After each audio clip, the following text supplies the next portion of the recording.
Vamos a hablar del presupuesto, ¿te parece, Lore? ¿Cómo no? Porque Me ayer parece. ya anticipábamos lo que se había resuelto a últimas horas, ¿sí? Cuando Carlos Heller tenía que terminar para ir a ver el partido de Boca. Se le hacía tarde. Pero bueno, ahora se comienzan a conocer algunos de los detalles que se agregaron a último momento. Y uno de los que llama la atención y que fue recibido de buena manera por un sector de la clase media, si se quiere, que puede estar afectada por el impuesto a las ganancias, es la posibilidad de deducir gastos en educación del impuesto a las ganancias. Sí, es uno de los ítems o uno de los puntos del presupuesto incluido por la gente de Evolución Radical, que forma parte del gran bloque o del interbloque de Juntos por el Cambio. ¿De quiénes hablamos? De los diputados que pertenecen al bloque o al partido de Martín Lustó. Martín Lustó, ustedes recordarán, es senador de la Nación por la Ciudad de Buenos Aires.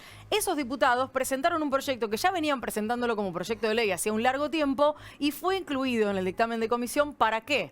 Para que todos los gastos que están vinculados con la educación sean considerados de alguna manera inversión, si se quiere, y a partir de eso puedan ser deducidos de ganancias. ¿De qué manera?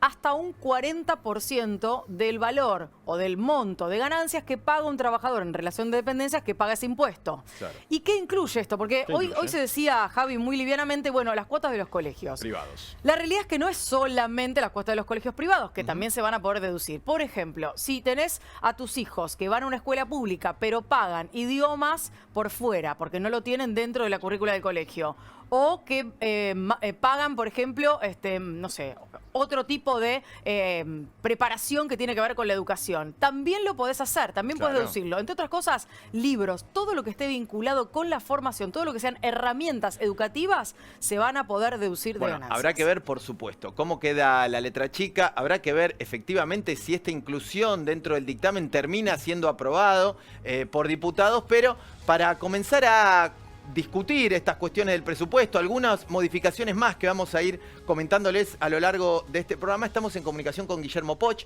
él es tributarista y seguramente va a poder desasnarnos en un montón de estas cuestiones. Aquí con Lorena Toso, aquí Javier Orelli, te saludamos, Guillermo. ¿Cómo estás? ¿Cómo va, Lorena? ¿Cómo va, Javier? ¿Todo bien? Muy bien, muy bien. Por suerte. Bueno, a ver, Mejor así. consideraciones iniciales sobre esta iniciativa que se incluyó en el presupuesto. ¿Puede ser significativo esto? ¿Cómo haces para demostrar si te compraste un libro que es para fines estudiantiles? Digo, ¿cómo sería esto? Bueno, a ver, siempre de alguna manera después el fisco va a tener la posibilidad de revisar si era un libro escolar o no. De alguna manera me parece una medida muy interesante que se incluye que la educación, si un padre se está haciendo cargo, tenga la posibilidad de deducirlo. Hoy en día hay otras deducciones de similar naturaleza, como pueden ser los gastos de obra social o médicos, y vos lo estás deduciendo. Con lo cual será una cuestión de reglamentación.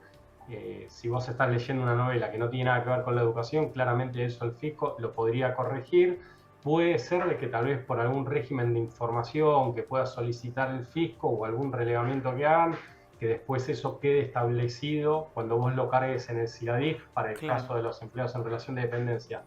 Puede haber métodos de control por el código que tiene el libro. O sea, puede haber muchas formas para tratar de identificar si ese libro se vincula a la educación de tus hijos o no. Guillermo, en ese punto, conversando con Carla Carrizo, que es una de las diputadas que hizo la redacción en realidad de este artículo y que solicitó, entre otros diputados, la incorporación al presupuesto, una de las cosas que contaba es, bueno, todo lo que sea era la definición más grande, ¿no? Todo lo que sean herramientas vinculadas con la educación de los chicos. Por eso ponía el ejemplo, no solamente de los libros, sino, por ejemplo, si vos llevas a los chicos a un colegio que no tiene idiomas, pero los chicos se forman en idiomas y lo tenés que pagar aparte, o en deportes, o en artes, o en lo que fuere, eso que vos pagas aparte también lo puedas deducir de ganancias porque forma parte de la educación de tus hijos.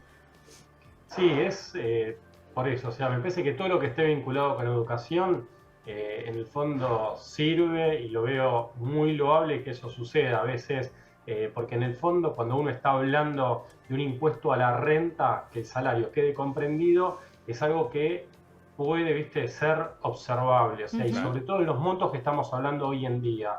Si fuese un impuesto a las ganancias que únicamente alcanza a salarios muy altos, podría ser otra situación. Pero conforme uno analiza hoy, una familia tipo ya queda comprendida dentro del impuesto a las ganancias, alguno de ellos, con lo cual es muy lógico que le permitas deducir gastos vinculados a la educación.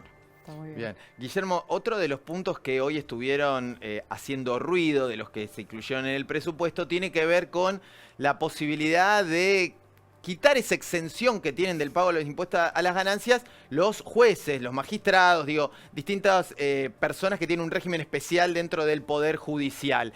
¿Cuál es el impacto real que puede tener esto? ¿Y qué podría implicar en caso de avanzar si la justicia no estuviera de acuerdo y quisiera tomar alguna medida como un amparo, por ejemplo?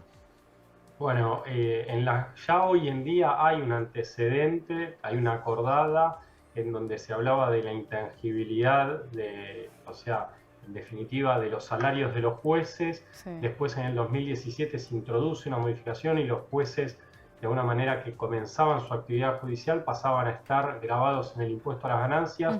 Va a ser una situación controvertida, ¿sí? O sea, no la veo, es una cuestión de muchísimo tecnicismo, Sí. entra en esferas que son de derecho tributario constitucional, por así decirlo, y cada una de las partes va a tener razón. Algunos van a decir de que todos somos iguales ante la ley, y después otros van a decir de que los salarios no tienen que ser, o sea, afectados por el impuesto a las ganancias, porque si no, otro poder estaría en definitiva como quitándole parte de su salario a alguien que tiene que tener una cierta independencia. Claro. Entonces, Lo que pasa es que, eso, Guillermo, en ese punto digo, también habría que, en todo caso, mirar, si se quiere, como tantas otras veces y para tantas otras medidas, qué pasa en el resto del mundo. Digo, ¿cómo es en el resto del mundo? Porque no sé si esta situación se da en demasiados países. sí, o sea, lo que pasa es que también ahí, Lore, hay una situación que es también cómo es cada una de las constituciones y cómo es la legislación de cada país. Es un tema muy observable. Me parece que de alguna manera no va a modificar la recaudación. La gran medida de la recaudación en el impuesto a las ganancias proviene de las empresas. Claro. Y después otra recaudación muy importante en la Argentina es el impuesto a valor agregado. Me parece más que es una cuestión vinculada a cuestiones, llámese, políticas, que a cuestiones propias de recaudación. Después puede haber apreciaciones si somos todos iguales ante o no, ante la ley para pagar impuestos, pero no lo veo que impacte tanto a nivel de recaudación.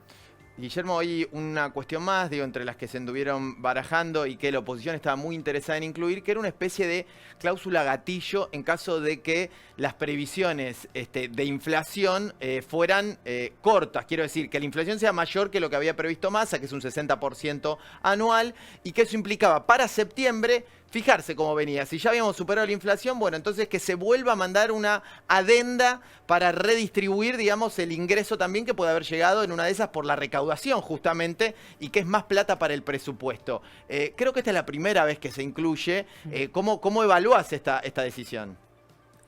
De alguna manera, uno lo que tenemos que pensar o sea, de manera muy amplia, si vos, producto de que calculaste de manera incorrecta o tenés una interpretación de lo que va a ser la inflación futura, y eso después superado te permite tener discrecionalidad en los gastos entre distintas jurisdicciones, me parece que en un país que lo que estamos tratando, o me parece que el método para salir de la crisis que estamos es a través del orden, lo razonable es que si vos tenés la posibilidad de una discrecionalidad, de alguna manera se vuelva a rever el Congreso, pero sin hablar de tintes políticos. Claro, o sea, claro. Lo que digo es que Argentina tiene que buscar, la dirigencia política tiene que buscar es un orden dentro de la economía y dar previsibilidad y certeza. Si no, de alguna manera no somos un país elegible de alguna manera para hacer inversiones. Claro. Y acá lo que hay que tener presente es que en la medida que Argentina logre traer inversiones, genera riqueza,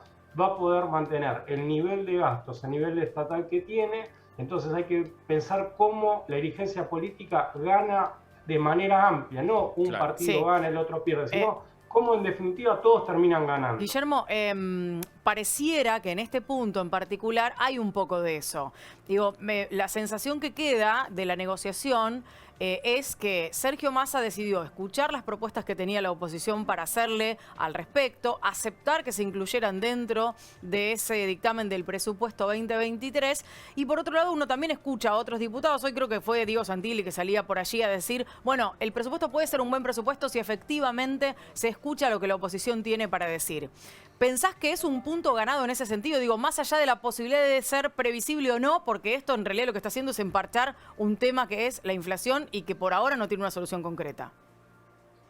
Mira, Lore, mi interpretación o mi punto de vista es, en la medida que al país le vaya mejor, Sí. es una buena medida. Si gana una sola cara de la política, la verdad no sirve. O sea, acá lo que hay que pensar es como una nación de manera mucho más amplia y no algo netamente de un partido político, si es de uno u otro color. Lo que hay que pensar es que le vaya mejor a la Argentina en todo sentido. Guillermo, clarísimos todos tus conceptos, nos ayudan a entender lo que por lo menos va a llegar al recinto, pero como sabemos todavía falta el debate, falta el pase a Senado, así que seguramente te estemos Es molestando más adelante para dar mayores precisiones. Muchas gracias. No me molestas, Javier. Un abrazo y un buen fin de semana para todos. Igualmente Un abrazo. para vos.